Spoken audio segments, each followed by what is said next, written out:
Hello everybody. Welcome to our very first edition of Learning with Sonlie. Since the start of pandemic in March of 2020, we have started to stream live demos at our Sonlie Facebook site. We are grateful that our live demos were very well received in the Philippines and even all over the world. Because of this, we at Sonlie were inspired to create more and more videos, particularly to help at this trying time. Now, we decided to give a little bit more. Today, we will have an online class where you can learn baking theories which can help your skill and your business in the safety and comfort of your home. Stay tuned as we plan to make more of these online classes in the near future. Thank you and good afternoon. There you have it, our President, Mr. Texon Alonso. Thank you, boss, for your warm welcome. Again, good afternoon, viewers, and welcome to our live stream discussion, Learning with Sonlie, the Power of Yeast. All right, now let me introduce to you our guest speaker for this afternoon. Actually, he's an esteemed master baker and professor in baking for almost 50 years. Wow! He gained scholarship to study at the very prestigious American Institute of Baking, or AIB. He started his teaching journey in bread making and bakery mathematics at the Technological University of the Philippines. Then, he worked as a baking technician in France with Le Soft, of course, the maker of the soft instant yeast. Afterwards, he went back to Manila. He worked with US Wheat Associates as baking technician. Subsequently, he joined Sonlie International Incorporated as a head baking consultant for a couple of decades. Tagal-tagal na rin, ano, na nakasama natin siya dito sa Sonlie. And currently, he's a baking consultant to several of the largest bakeries in the country. Very expert to. So let us welcome one of the pillars in the baking industry, guru and very honorable Master Baker, Mr. Rolando or Rolly Dorado. Good afternoon, Sir Rolly. Good afternoon. By the way, before, good afternoon. By the way, before I leave the stream to Mr. Dorado, I'd like to inform our viewers that all of your questions, if there's any, will entertain after Mr. D presented his topic. So, Sir Rolly, please do the honor. And viewers, enjoy the discussion. Thank you. Now, for today, we're going to discuss the yeast. But before we do that, we go back first to the history on how it came about that the yeast is used for fermenting bread.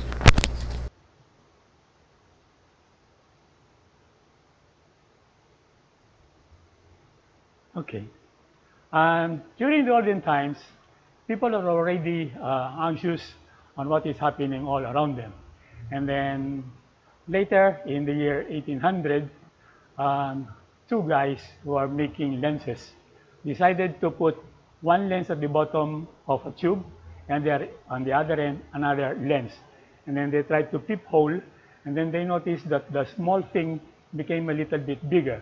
So this one is considered the first microscope developed by the father and son company, and the name is Hans and Zacharias Janssen. Now, after so many years and up to now, you will see on the right the model type now of our microscope. The original one can only magnify something like 3 or 5 times, while the one on the right could magnify even 500 or 1000 magnifying times. So the smallest particle can be now seen into a bigger one. And so therefore, they could study. Now, we go to Louis Pasteur. He's a well-known person, and if you have heard of pasteurization, he was the one who invented it. By the way, the words discovery and inventions are two different things. When you say invention, it does not exist. You're going to invent something which is new. Like, for example, the microscope. Of course, they use the material found on Earth, but then it was developed into a different one that does not exist in Earth. While discovery is, on the other hand, it does exist. All you have to do is just find it, and if you found it, then you are called the one who discovered it. So therefore, one of them is Louis Pasteur. He was trying to tell to the group that the yeast is responsible for fermentation.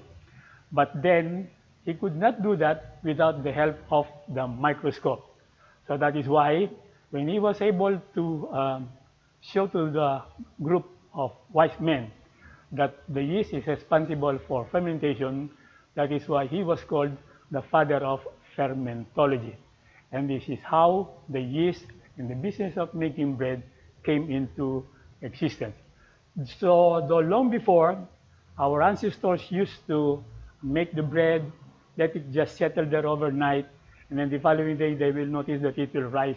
This one is made out of what we call the wild yeast. And some of us are now making it for making our sourdough. But then this one will take you a long time.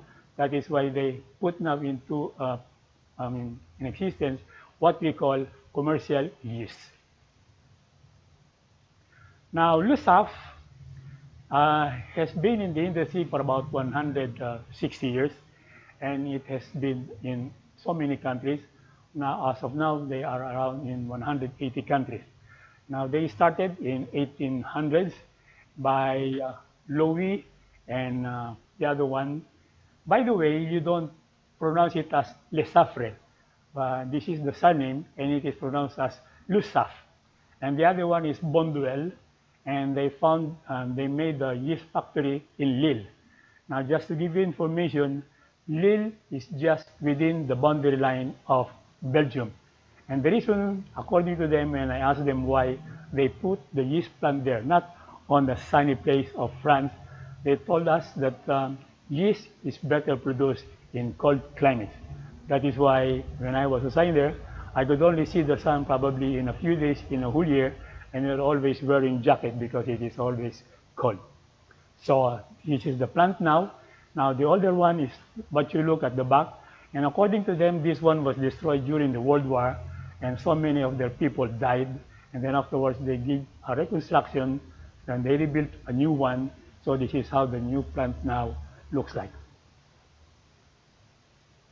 Now, what is instant cheese?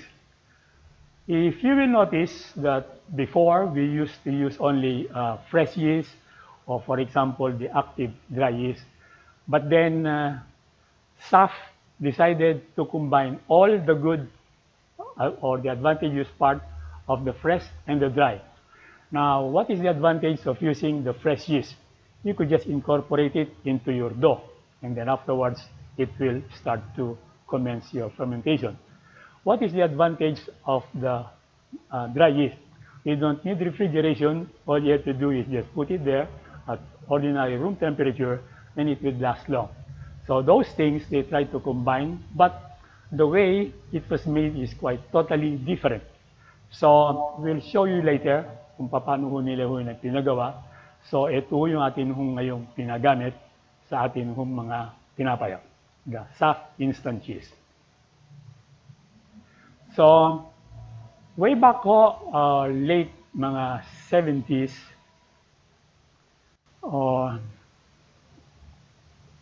when I was then teaching sa Philippine College of Arts and Trades Baking School, Mr. Texon Alonso, in his younger years, dropped by and carrying 2 samples of yeast.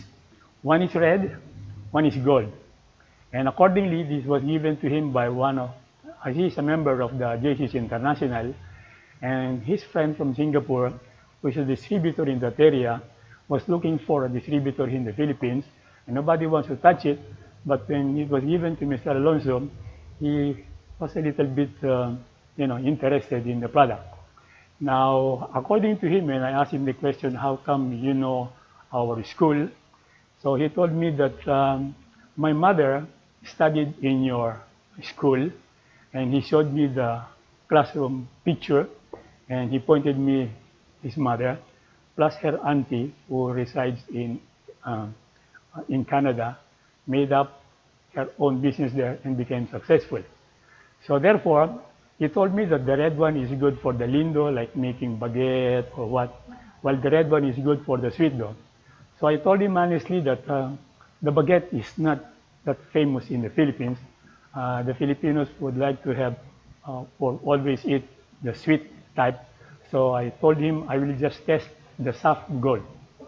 And then he told me that after some months, Mr. Lalum, who is the number 3 hierarchy in Lusaf, will drop by and find out the result on what would happen with our test. So honestly, during our classes, we use fresh yeast. And then our system of teaching is this. We mix first the dough, and then afterwards, while it is fermenting, we conduct our lecture. So whatever we did yesterday, we discuss it, what happens to the bread, why is it like that. So when I tried now the yeast, and I was told that it has to be divided into 3. So for example, I am using 100 grams or 300 grams of fresh yeast. I will only use 100 grams of the instant yeast plus an additional of 200 grams of water so that it will be equal to the amount of the fresh yeast. So we did the same thing. We mixed the dough prior to, and then afterwards conducted the seminar. And mind you, the class and I were so surprised when we went out to the laboratory. We found out that the dough was very high and very smooth. The fermentation was very fast. So therefore, we immediately cut it, shape it, and put it in the proof box. Unlike before that we have to go home at around 6 o'clock just to finish baking hot. This time now, even before 5 o'clock, we were able to finish our class. So that is the advantage that I told to Mr. Texon when he dropped by, after a few weeks. And then afterwards, Mr. Lalum arrived, and then we discussed things. And then I told him that the yeast is very good, and first time that I saw that it is really very stiff because it is vacuum packed. And then I told him that this one would be very good because when I tried to smell the bread or the dough, it does not smell that sour, unlike compared to the fresh yeast. And that is the reason why Mr. Alonso was given now the opportunity to become the sole distributor of instant cheese here in the Philippines.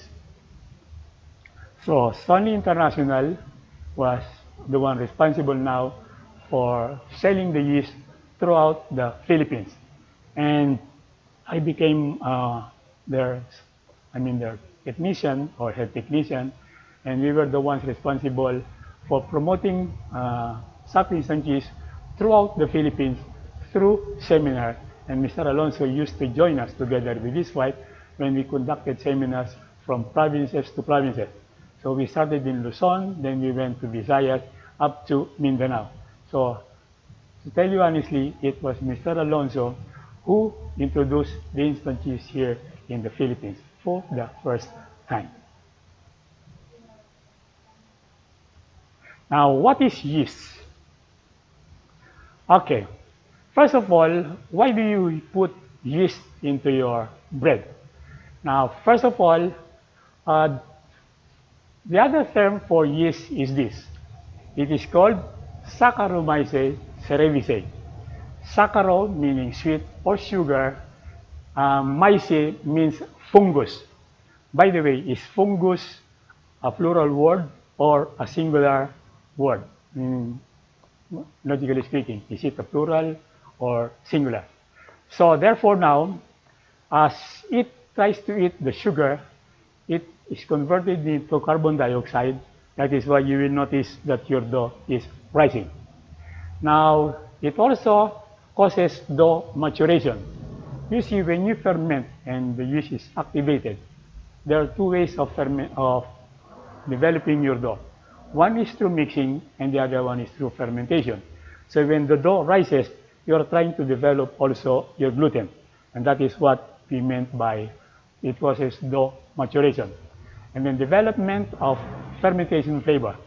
It does not only develop carbon dioxide, it also develops alcohol, aldehydes, ketone, and so many things. If you could get hold of a technical book, you could list there something like 40 to 45 different types of gases that is produced by the yeast during the process of fermentation. Now, they notice also that if the amount of the alcohol developed is high, then the fermentation stops because the pH level goes down. Remember that the pH, the normal size for the pH for the yeast is about 4.5 up to 6, never on the neutral sound of 7. So if it goes down below 4, then that stops your fermentation. That is why in US, when they notice this one, normally they ferment the dough for about 3 hours, but after 60% of the fermentation period, they will notice that the dough seems to stop. So therefore, the acidity must be very high. So what they did is they punch down the dough to expel the old gas, invert the dough so that the temperature will be equal and the second rising will be faster than the first. So this is the reason why they punch the dough, to remove the old gas. Now, what is yeast? Yeast is a microscopic plant. So when we say plant, it has life. Now, as differentiated from the ordinary plant that we have, so ordinary plant, they have the roots, you have the stem, you have the leaves. So for them to survive, they need the sunlight, so that any nutrient that goes into up to the leaves, when it is now hit by the sun, you have what we call photosynthesis. So that is how they convert the food. The nutrient that is taken up to the leaves, and then you have the sunlight, that is what we call photosynthesis. But the yeast does not need that. They don't need the sunlight. So what they need is sugar for them to survive. So from the word photosynthesis, they term it chemosynthesis because sugar is a form of chemical. This is the drawing of our yeast. You will notice that it does not have any mouth at all. So therefore, they get the food through their outer layer. So they suck it there, then you have your nucleus. If you notice that protuberance, that is how the yeast multiply. This is just an ordinary yeast because it can only produce one single plant. But for the yeast company, they would want that the yeast would have about 4 or 8 daughters at the same time so that their production will be cut shorter. Now let us go back to this one. So by means of budding, the yeast will now start to multiply. So you have your daughter cell. If it becomes as big as the mother, it either detaches or clings with the mother cell. They notice that within 2 to 3 hours, it will take time for the yeast to form a bud. While the daughter is still forming it into another cell, it is already producing its own daughter, and at the same time, the mother is also producing another daughter. That is why they classify this way of propagation as geometric progression. What do you mean by geometric progression? You started with 1, you have a daughter, so it becomes 2. But then the mother will also have its own daughter, the daughter will now have its own daughter, so from 2, it will become 4. Now from 4, it will have their own daughter, it will become 8. From 8, it will become 16. From 16, it will become 32, and so on. That is why it is called geometric progression. So this is how it looks like. You cannot see it through the naked eye. You have to use a microscope. Now, for the yeast to grow, you have to have some kind of parameter. One of them is the temperature. The lowest temperature that you could go is about 20 degrees, and the highest is about 40 according to this one. But then when I use the proof box, I normally use 38 degrees Celsius. But for those big companies that would want to finish their production much faster, they use 40 degrees in their proof box, so the fermentation will become rapid. On the other hand, above 40, when you now put your bread inside the oven, you will notice that for the few minutes, within 3, 4, or 5 minutes, you will notice that your dough will expand. Okay? It is because that when you put some heat, the yeast will now start to activate faster, producing more gas, producing more carbon dioxide, producing more alcohol. That is why you have what we call oven spring. The moment the temperature inside the dough reaches about 50 to 55 degrees Celsius, then the yeast will die. This is what they call the thermal death point. You will notice that your bread will not rise anymore. In fact, it will shrink a little bit, and then afterwards stay like that. So this is how the yeast works. If you want to dissolve the yeast, I would suggest that you use the temperature of water at 38 degrees Celsius. The way we were taught on the correct on how to dissolve the yeast is this. You get the amount of the yeast, for example, 100 grams, example 100. Multiply this one by 7, that is the amount of the water that you will use to hydrate your yeast. But this water should be at about 38 degrees Celsius. So that your testing will be faster, you multiply the amount of yeast, 100 grams, by 10%. So 100 grams times 10%, that gives you 10 grams. That 10 grams represent the amount of the sugar that you will add to the water, dissolve it first, and then you add the yeast. And you will notice that within 10 to 15 minutes, you will create bubbles if your yeast is still active. If not, whether you put that sugar or you put that one, it will not do anything. So that means your yeast is dead. So, ito yung atin hong ginagawa sa atin hong pagtuturo. We made it clear to them that the yeast should always be tempered at 38 if you want to dissolve it. Now, factors are affecting yeast cell propagation. As I have said, number one is temperature. It's about 25 to 28 degrees Celsius. You also need moisture because without moisture, then you cannot dissolve yung mga sugar na nandun sa atin yung recipe plus yung nandun sa atin yung harina ho. And then the food for that one is sugar. Sugar could come from two things. The sugar that you add, whether brown or white, molasses or corn syrup, whatever, these are classified as sugar. The other one is the sugar present in the flour. They try to destroy something like 5 or 8% of the starches, and this one will become a readily available sugar for the yeast. So it is also coming from the starch.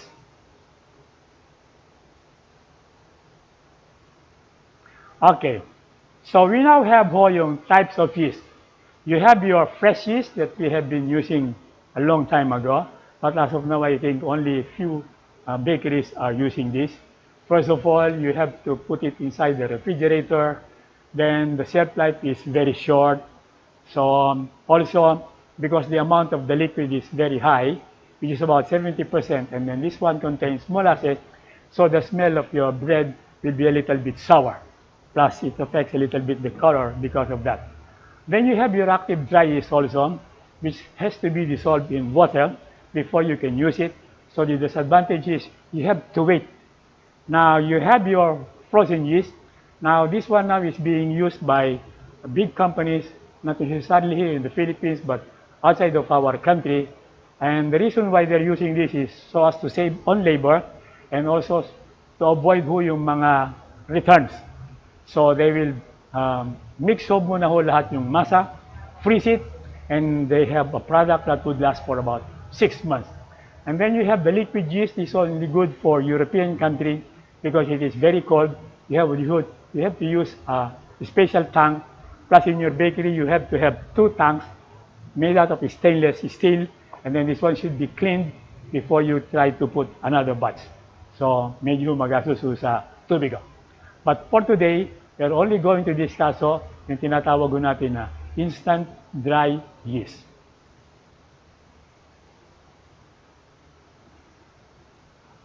Okay, now for those of you who are using it, never try to place it open it and then place it in a separate container and then close it. As I have told you before, there will always be a space, and air is the number one enemy ho ng instant cheese. I'll tell you why. Assuming ho, this is our rod. Minagnify ko ho so many hundred of times para lamang ho kayo ho magkaroon ng idea. The way they manufacture this one is parang hubang yung gumagawa kayo ho ng spaghetti. Malilinggit ho yung butas, they pressure it down, lalabas ho ngayon siya doon sa butas na malilinggit, and then may cutter ho sa ilalim. And then instead of the normal ho, ito ho ngayon ho ay dumadaan ho sa isa hong parang bed. And beneath that, you'll have air ho with a controlled pressure. So habang ho tinatamaan ho ngayon, ang atin hong yeast particle, it will have holes. So nag-drawing ho ko rito ho ng bilog-bilog just to show you ho, kung inyo mapapansin, na ito ho merong drawing ho na gano'n ng kulay itim. Diyan ho ngayon, tumatama ho yung hangin, kaya ho siya ho nagkakaroon ho ng mga butas. And that is why it is called instant cheese, because the moment ho inilagay nyo ito sa tubig, because of those many holes, yung water ho, madali hong pumasok. That is why even if you blend it with the flour and you add the water, you will notice that your yeast will dissolve instantly. That is why it is called instant yeast. So, isa ho sa mga gagawin ho natin ng paraan kung paano ho natin ito po pwede ho siyang para ho sa mga malalaki hong magsipaggamitan. Meron ho tayo ho rito yung tinatawag ho na clip na po pwede nyo siyang gamitin. So after you have cut it para sa production, all you do is just use this one and then clip it. So that is way of doing it. But try to expel as much gas as possible and then put this one inside the refrigerator.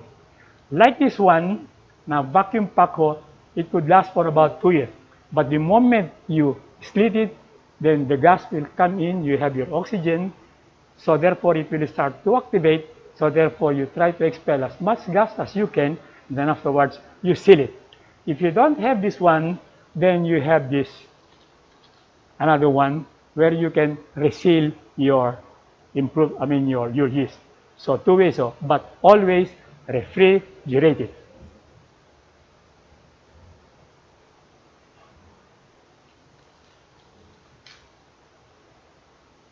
Now, instant dry yeast.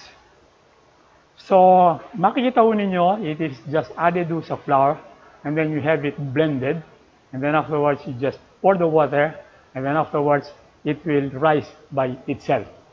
So, ang shelf life ho nito is about 2 years, but then the moment you place it, you open it, and then afterwards place it in the chiller.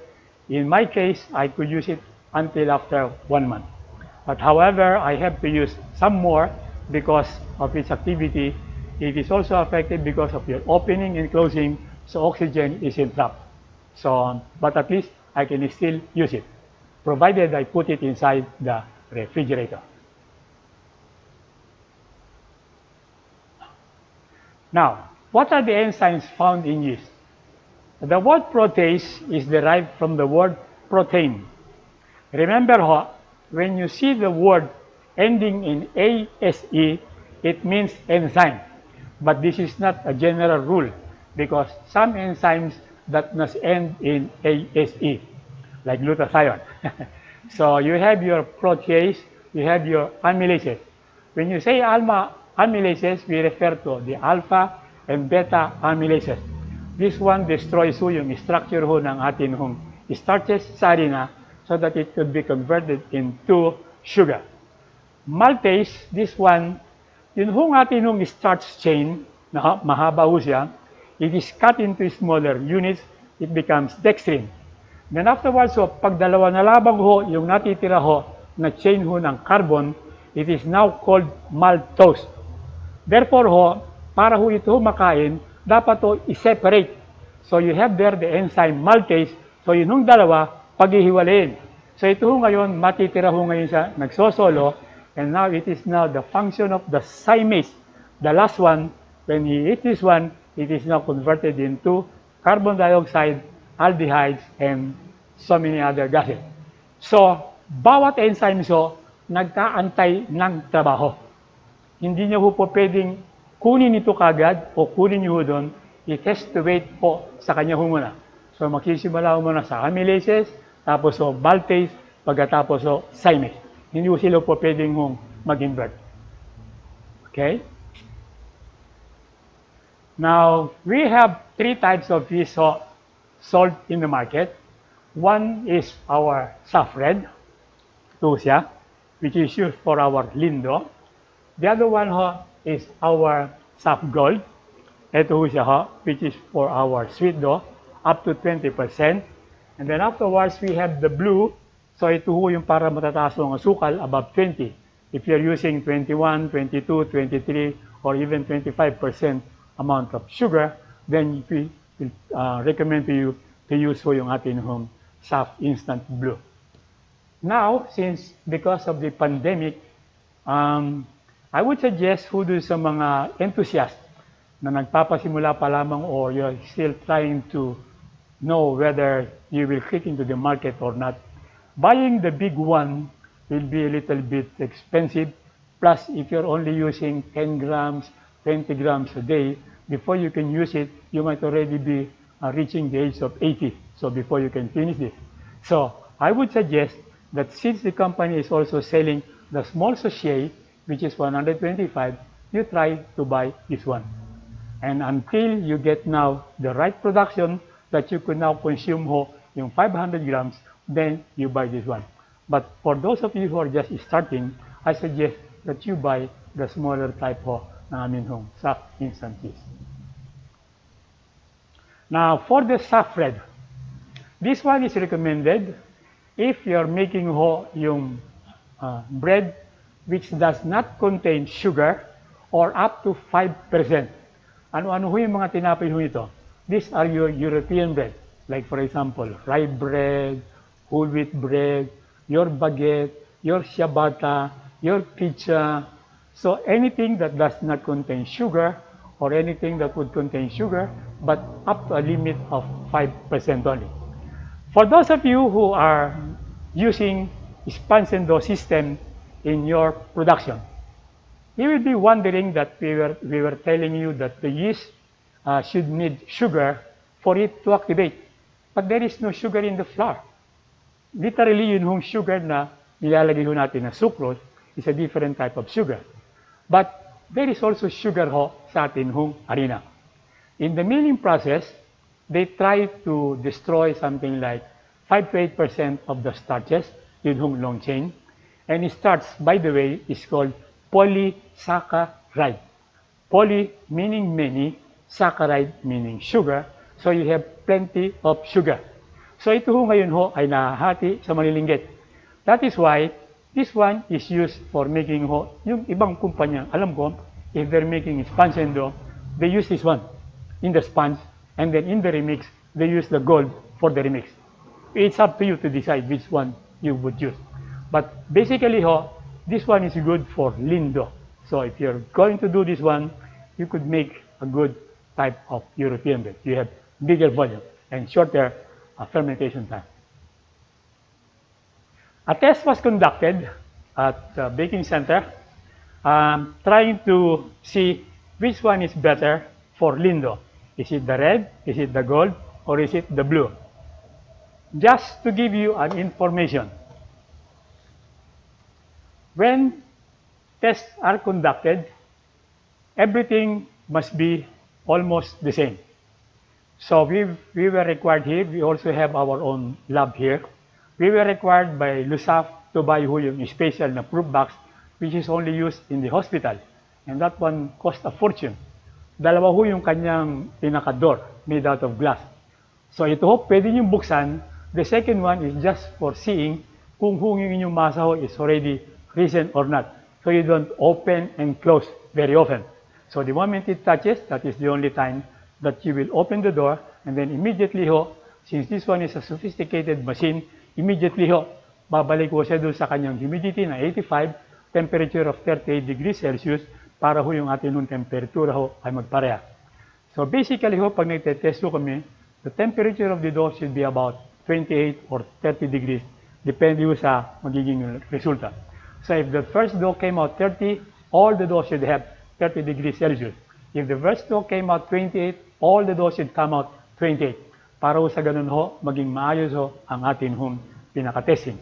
So, the dough is here. Kung titignan nyo ho dyan, malinggit pa ho siya. Then we put this one on top. Two ways.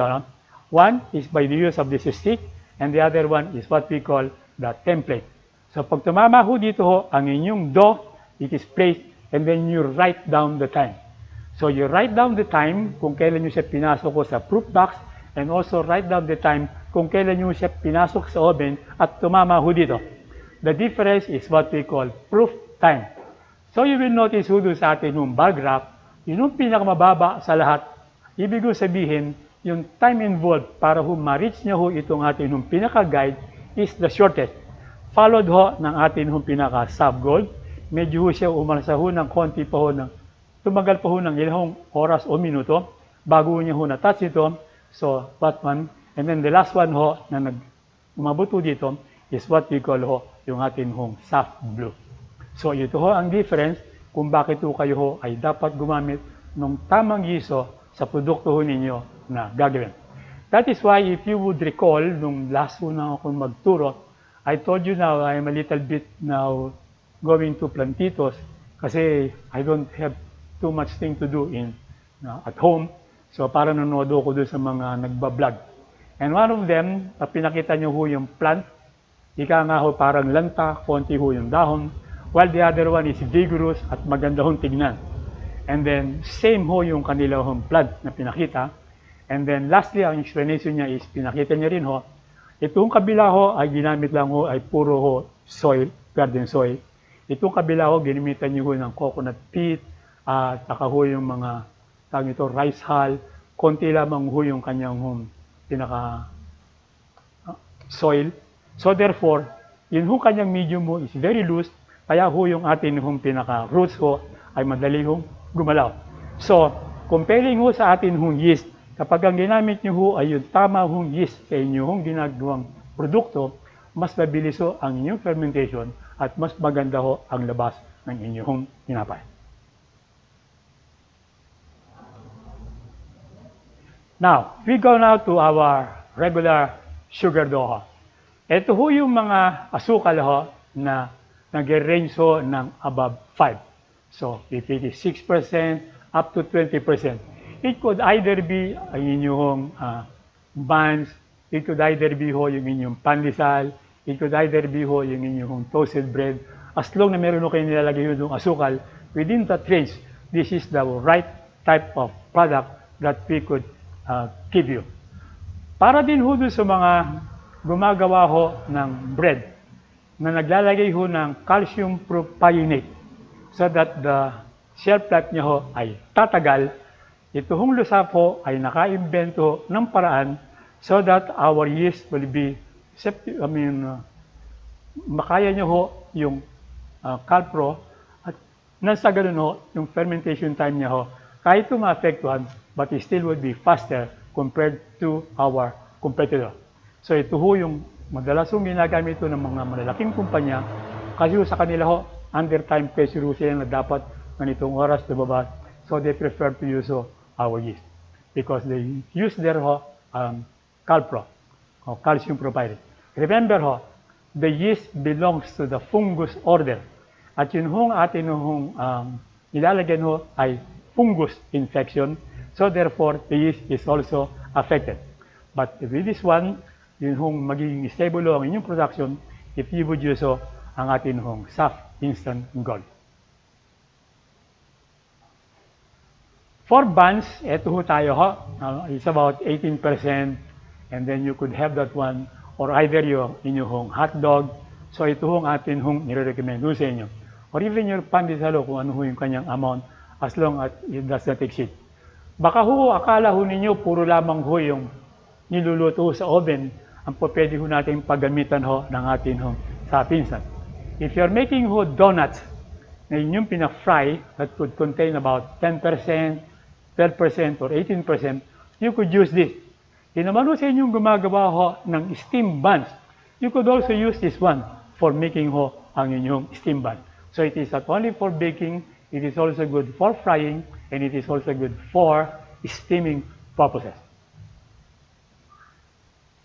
And last but not the least is our soft instant blue. So ito ho yung matatamis.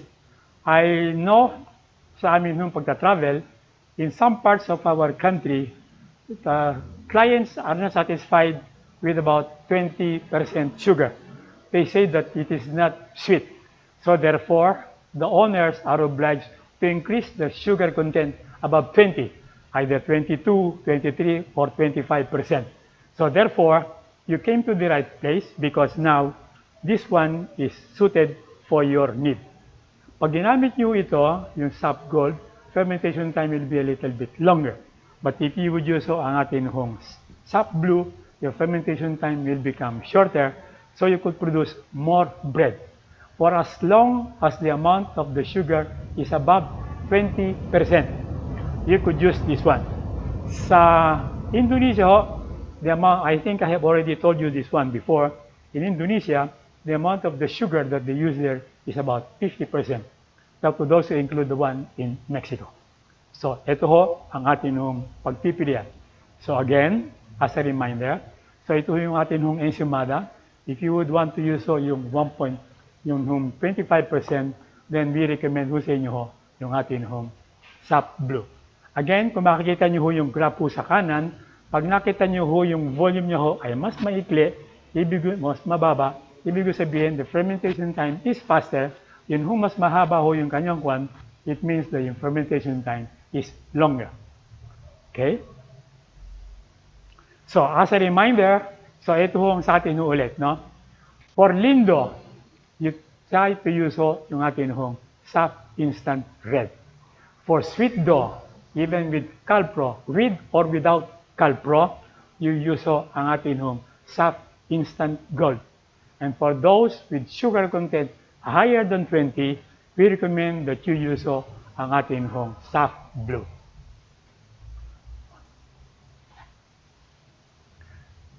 Here, we're going to show you how to test ho ang inyong yeast. Kung sakali man ho kayo ho ay interesado na malaman ano kaya ang yeast ko, gumagana pa ba o hindi. This one is lukewarm. Kung kayo ho ay mayroong baby at nagpe-prepare ho kayo ho ng milk sa kanya, yun hong tubig na ginagamit nyo ho para ho sa pagpe-prepare ho ng kanya hong gatas, yun ho ang inyong home temperature na dapat gamitin. Ito ho, sapagkat siya ho ay malinggit, so ginawa ko na lamang ho ay binutasan ko ho na malinggit, and then we will try to pour ho sa atin hong pinaka-sample. Hindi ko na susundin ho yung maglalagay ho ko ng cups o spoon, ano? Lagay ko lang ho dito. And this one.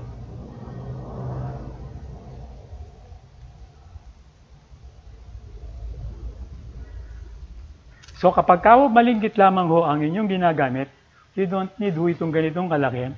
So I would recommend only na gamitin nyo lamang ho yung tape. All you do is just expel as much gas as you can, tapos so, i-tape nyo ho siya, okay?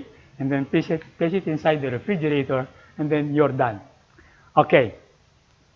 Never be mistaken that when you try to test ho yung inyong yeast, that you will just put it on top of the water and leave it there. Nothing will happen. Kasi nga ho, very porous ho yung atin hong kwan. So yun hong ilalim, magkakaroon ho kagad ho siya ho ng entrapment. So yun hong itaas, hindi ho lulubog. So it will stay there on top for a longer period of time. My suggestion is this. After putting it on top, you stir ho ang inyong home tinetest na yeast until everything is dissolved. I did not put here any sugar, just the water ho. But if you want ho yung the more scientific way of doing it, pwede nyo siya hong lagyan ho ng asukal, which is 10%. Anyway, ito ho ay testing lamang ho natin.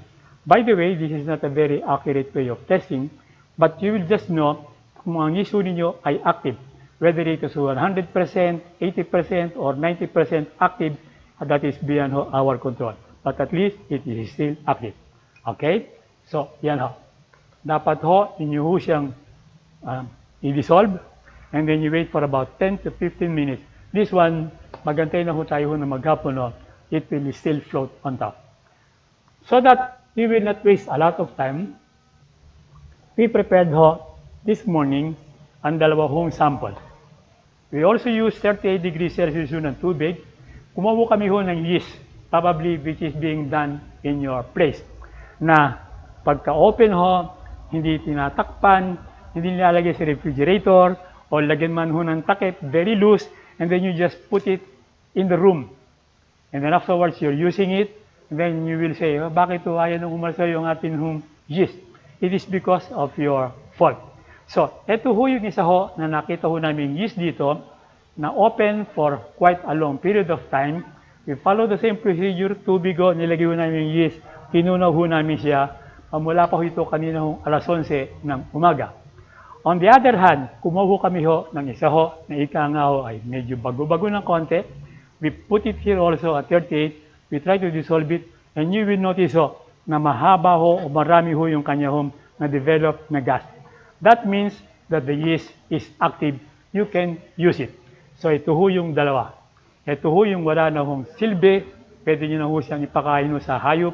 Huwag yung itapon sa basura, sayang. Ihalo nyo siya sa pagkain ng mga manok, yun hong inyong yeast. Huwag nyo naman hong ito, baka ho magtae. So therefore, paunti-unti lamang ho siya, and it will give you ho yung inyong pinaka-advantage. While this one, you notice ho na marami ho na ho siyang bubbles, umabot na ho pati hanggang ilalim. So that means you can still use the yeast. So if you would have any other more questions, we'll be glad to answer you this one. As I was watching ho, tinuro ko ng aking apo, alam nyo, tangier ho ko sa paggamit ho ng mga computer, no? Mga iPad na ganyan. Minsan ho, na iinis ako pag meron ako pinindot, biglang nawawala. So, meron ako napapansin habang ako ano ba tinatawag yun, nag-scroll? Meron ho doon nakakban doon, mga kapanyero, bakit ang tinapay ko paglabas sa oven, nag-collapse? Ibig sabihin, kumuha ko kayo ng college nang hindi kayo dumaan ng elementary or high school. Kasi ang pinagpuntirihan ho ninyo kagad yung recipe. Pero hindi nyo pinagpuntirihan, bakit ako gumagamit ng yeast, bakit ako gumagamit ng harina, bakit ako gumagamit ng ganito, para sa ganun maintindihan nyo, bakit nag-collapse yung tinapay. Now, problema nyo ngayon, tinatanong nyo, bakit nag-collapse yung tinapay? You cannot answer it on your own. So, ito ho ang amin nung gagawin ho sa inyo. That is why we are teaching you this one, para sa ganun, maiwasan nyo ho yung mga common mistakes na nangyayari ho sa loob ng bakery. So now, if you have any questions, we are now ready ho to answer it. Back. So very informative and knowledgeable, Sir Rolly. Thank you for that. Talagang hands up kami dito for you. For our question, is yeast a living organism daw po ba? Yes, yeast is a living organism. In fact, it needs nutrient for it to survive. So it needs sugar, it needs nitrogen. Kaya nga ho yung sinabing plant, so sa pag-manufacture nyo ng plant, nilalagay nyo rin ho yung mga nitrogen.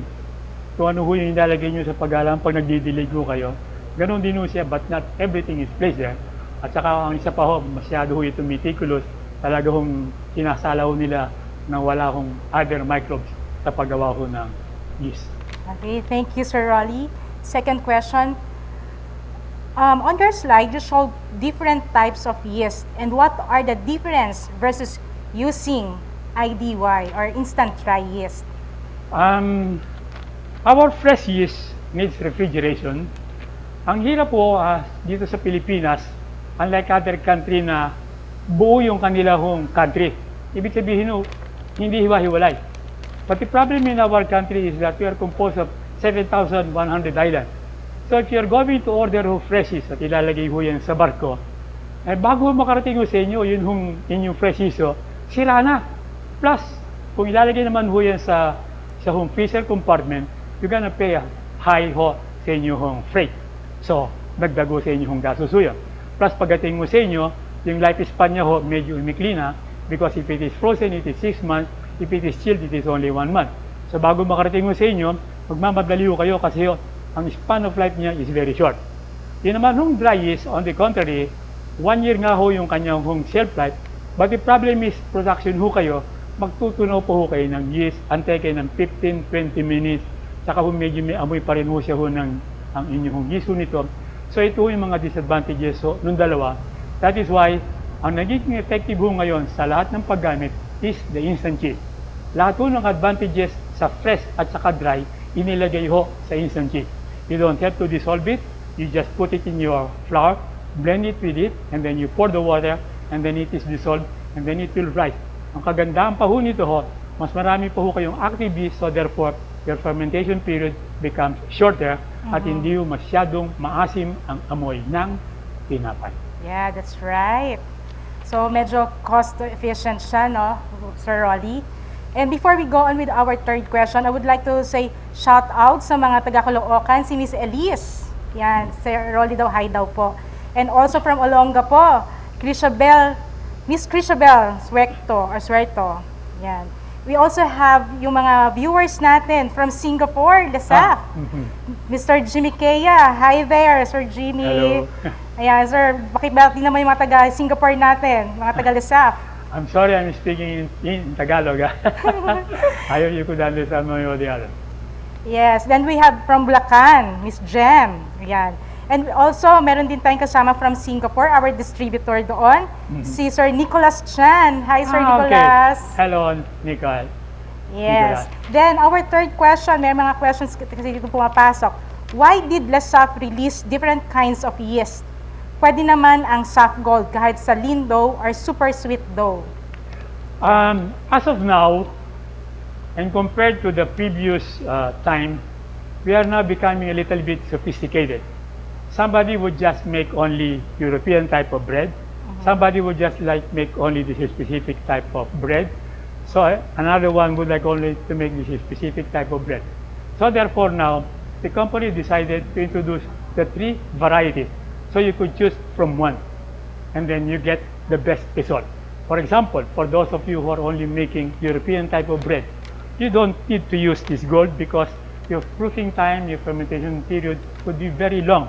So you go ahead straight with your soft bread. On the other hand, if you're not making any of the European bread, but solely sweet dough variety, but up to a maximum of 20% sugar, then you could use this one. So therefore now, the company gave you 3 choices so that you will be able to meet your production need. Yes, that's right. Number 4, our fourth question. Sabi dito, I frequently experience problem in proofing with my raisin breads. Is it something wrong with the yeast I am using or with my recipe? First of all, in the way we were taught at AIB, anything that does not aid in fermentation is classified as dead weight. So if you put there raisins, glazed fruits, nuts, or what have you, this does not help in any way or the other in your fermentation. It only gives you the flavor that you want. So since it is classified as a dead weight, you have to use a stronger type of flour, which is your bread flour, so that the dough will rise. Second, you have to use the right amount of yeast plus improver so that this one will have what we call the oven spring. If you notice that if the amount of 1% is not enough and it is taking you a long time to proof it, then just increase the amount of the yeast that you are using. Anyway, any additional amount of yeast will not necessarily affect the taste of your product. Yes. Another question, what are the other factors that can affect the activity of yeast? One is mishandling. Like for example, you just leave it open and then afterwards leave it at room temperature, then that's it. Now also the temperature. They notice that if you put too much ice into your dough so that it became lower than 24 degrees Celsius, it came out to about 20, unless it is frozen dough, then your proof time fermentation period will be affected because cold water affects any instant cheese. On the other hand, if you put a very high amount of water temperature, you might kill the yeast activity, so therefore it will not activate. So the temperature of the water, temperature of the dough is very important. Okay, so follow-up question, is there any ingredients that may affect also sa activity ng yeast daw po? Any ingredient? Is there any ingredient? The one that affects primarily yeast is the calcium propionate. That is the one. Second is the amount of the sugar. The more you put sugar into your recipe, there is pressure on the yeast so that it will not activate. That is why, because of this problem, that is why introduce the LUSAF, a different type variety of yeast, which they call the gold, and afterwards the blue one. So this one is now resistant to high amount of sugar. Of course, salt is also an enemy of the yeast, but then nobody uses salt in the industry more than 2%. They are afraid. They are only using it at 1.5, so it does not affect so much our yeast. Yes. Another question from Adeline Chong. Good afternoon, Chef Rolly, or Master Baker Rolly. If I will double a recipe which uses instant yeast, can I just double it, or do I reduce it? The question is this: are you working alone? If you are working alone and you double the recipe, your problem is that the fermentation period will become very faster. On the other hand, if you have someone that could help you, doubling the recipe will not be any problem at all. The question is if you are working alone, because the fermentation will become faster because it is now double. Instead of you finishing it probably in just a half an hour, you might finish it in 1 hour, so therefore your dough would already become a little bit over fermented. But as long as you have someone to help you, whether you double it or triple it will not be any problem at all. Yes. And in addition, Sir Rolly, di ba dapat yung oven din kino-consider? Yes, yeah. Oven capacity. Yeah, okay. That's Yeah, true. by the way, also that is a good point. If the capacity of your oven is only good for 1 kilo, then don't mix 3 kilos. Because as you are baking the 1 kilo load, the other 2 kilos will start to rise. So therefore, before you could finish this one is already overproof. When you bake this one has a tendency to collapse. This is normally what we notice for those selling pandesal. They have a small oven, but they mix 1 bag. So therefore, what you will notice is that the first one is a good volume, then the last one will be a little bit flatter and a little bit drier because the fermentation does not stop. Actually, Sir Rolly, we're flooded with the questions dito. No? Very interesting topic kasi ito. So before tayo mag-go on with our questions, shout out from Ormoc City. Nandiyan si Sir Eric Ngo. Actually, Eric Ngo is our dealer dito. Okay. Catherine Baking. Hi, Sir Eric. Hello. Keep safe dyan po. Then we also have yung ating customer, si Ma'am Lily Torres of Arlis. Hello ma'am. Good afternoon po ma'am. How are you? Yeah. Then from Bacolod, Sir Arvin Chua, Foodman. Hi, hello. Long time no see. Yan yung mga ating viewers. Good afternoon to all our viewers dyan, no? Then, another questions. Actually, si Miss Adele, kasi may follow-up questions to or merong continued questions. Also, how to convert semi-dry yeast to instant yeast. Thank you po. You cannot convert. Or what do you mean convert? You replace? Maybe she's using semi-dry yeast or There is no- active dry yeast, siguro yung sinasabi niya. There is no semi-dry yeast. Active dry yeast, siguro yung sinasabi niya dito. If it is active dry yeast and you're going to use the instant yeast, what I would suggest is you use it first on the same amount. If you're using 10 grams, you also use 10 grams. And if you notice that the fermentation period of this one is faster, it's up for you to reduce the amount. Let us say 8 grams, 7 grams, so it conforms with your production schedule. Yes, that's correct. Another question, what is the proper range of yeast for sweet dough? It depends. There are those who only use something like 0.3, 0.4, or 0.5. But the problem of this one is that they mix it in the afternoon and then they will bake it the following day. On the other hand, if you're doing it on a daily production now, the normal range is about 1 up to 1.2. But if you want to make it higher, make it 1.5, then there is no problem about it. I see. That's yes. So another question, I am using fresh yeast. How I will convert my formulation in using instant dry yeast? Parang same din kanina, yung active dry naman siya. For fresh yeast, this is what you will do. Just to simplify ho yung solution. Assuming you're using 300 grams of fresh yeast, get 1/3 of 300. That is 100 grams. This 1/3 or 100 grams is your instant yeast. Okay? Now, if you would only use 100 grams, your dough will become very stiff because fresh yeast contains 200 grams water. So what you will do now is 100 grams of the instant cheese plus you scale 200 grams of water. So 200 plus 100 gives you the equivalent amount of your fresh yeast of 300 grams. Yes. Meron din tayong mga viewers from Tabuk City, Kalinga. Tayo, no? Places ng Philippines, saka international din. Another question from Neil Simon. Can we adjust amount of yeast for longer or shorter fermentation time? Yeah, that is what I have explained. If you want to have a longer fermentation period, you know, when you use the yeast, it is what you call reverse. If you use a small amount, your fermentation time will become longer. If you use a higher amount of yeast, your fermentation time becomes shorter. So, yun yung kanyang conversion. Lower amount, longer fermentation. Bigger amount, you have shorter fermentation period. So you choose. But if I were you, you try to test it first. Start first at 0.2. If you notice that it is still too slow, then go to 0.3, 0.4 until you get the desired amount of yeast that you want to use.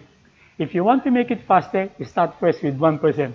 If you notice that you don't like the 1% because for your production it would still take a long time, then adjust it. Make it 1.2, 1.3, 1.4 until you get your desired percentage, and then you could stop from that. Okay.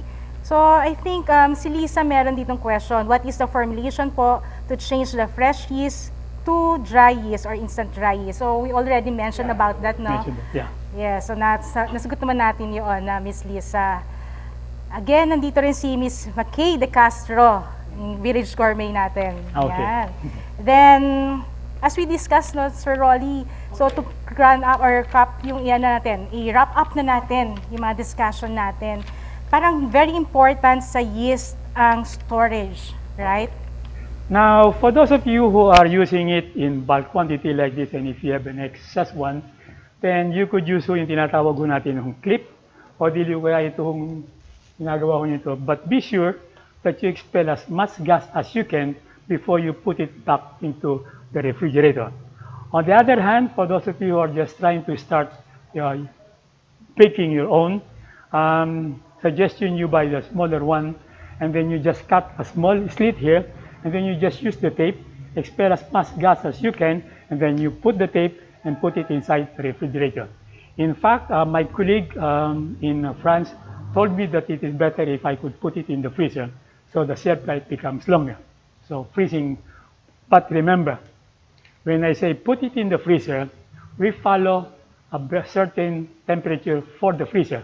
It should not go above or below -18. Don't put it doon sa ginagamit ninyo for your ice cream. It is beyond -18. So, -18 lamang ho po pwede nyo siyang ilagay. That is why at the baking center, we have what we call a chest type freezer, and then this one is set only at -18, specifically for use sa yeast ho. That's correct. And also no, yung sa mga bakery natin dyan, wag pagka-open din, wag din itatabi sa mga oven, di ba, Sir Rolly? Kadalasan ganyan pinapatong minsan sa oven, So nakikita don't natin. put it near the oven because you will kill the yeast. Never leave it open because number one enemy who need to hope would be not necessarily enemy, but because of the presence of gas, the oxygen plus the moisture, the yeast would start now to activate. If it starts to activate, then you lessen its potency. Correct. So before we end up our program for this afternoon, gusto ko lang i-acknowledge yung mga sales team ng Sonlie International. They are all watching. Yan, good afternoon sa inyong lahat. Benta pa more. Okay. Sir Rolly, any words? We will end up na. Well, thank you for watching, and I hope you learned something out of the seminar. And by the way, the next natin kung gagawin is Mark. If you would be interested, the next topic will be the magic of bread improvers, and then the wonder of bakery mathematics.